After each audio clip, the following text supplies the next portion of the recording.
Hey there, welcome back to 7 Minute Books. I'm Sam, and today we're talking about Great by Choice by Jim Collins and Morten Hansen. Sophie, when you think about companies that just keep winning even in crazy times, what's the first thing that comes to mind? Honestly, I always imagined it was about being in the right place at the right time or having some visionary leader who could predict the future.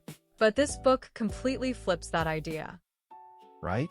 Collins and Hansen spent 9 years studying companies that thrived in volatile industries, like tech during the dot-com boom and bust, and they found that the winners weren't the most innovative or risk-seeking. They were almost boring in their discipline.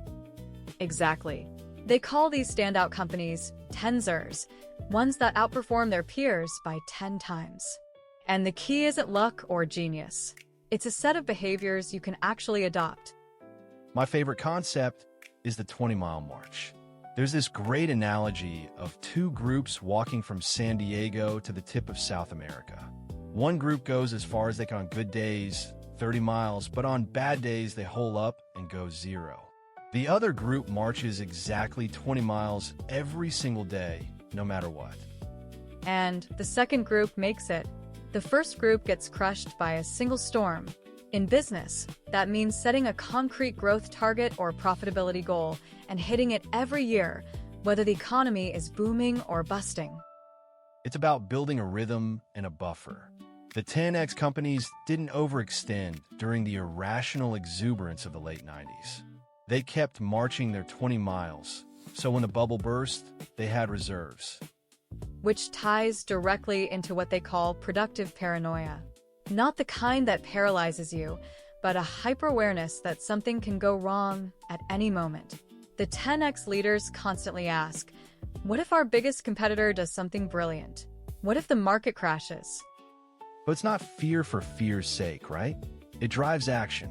They zoom out to see the big picture and spot distant storms, and then zoom in on the tiny details of execution.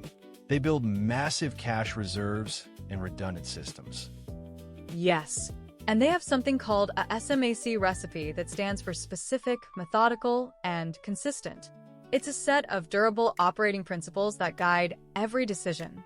Like, we will never acquire a company outside our core business, or we will always maintain 6 months of cash. SMaC gives them an anchor when the world is screaming for them to change. Their competitors were constantly shifting strategies, chasing trends. The tensors stuck to their recipe, only revising with extreme caution. Then there's the part about innovation. You'd think the winners were the boldest risk-takers, but Collins and Hansen found the opposite. They used this great phrase, fire bullets, then cannonballs. So instead of launching one massive, expensive initiative and hoping it hits, you first fire low-cost, low-risk experiments, the bullets.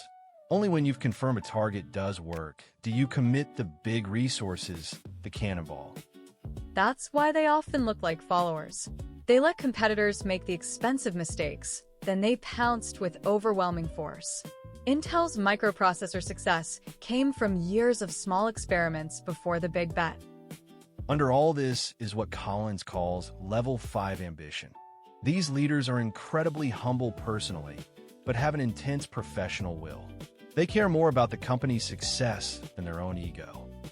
That humility lets them face brutal facts without sugarcoating.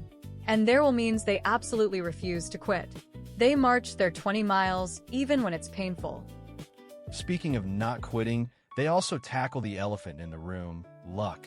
They found that both the tensors and their less successful counterparts had about the same amount of good and bad luck. The difference was what they did with it. Right. The tensors had a much higher return on luck. When they got a lucky break, they capitalized on it with discipline. When bad luck hit, they had the reserves and paranoia to absorb the blow. They don't rely on luck. They build an organization that can turn any luck into an advantage. For me, the big takeaway is that greatness really is a choice. It's not about circumstance or genius. It's about disciplined behaviors we can all adopt. We can't control the market, but we can control our 20-mile march. And if you want to go deeper, the whole library is over on 7minutebooks.com/app, With more than 6,000 fiction and nonfiction titles you can read or listen to in any language, it starts at $2.99 a month, $9.99 a year, or $19.99 for lifetime access. Sophie, you always find a way to bring it back. We can't control the wind, but we can control our sails.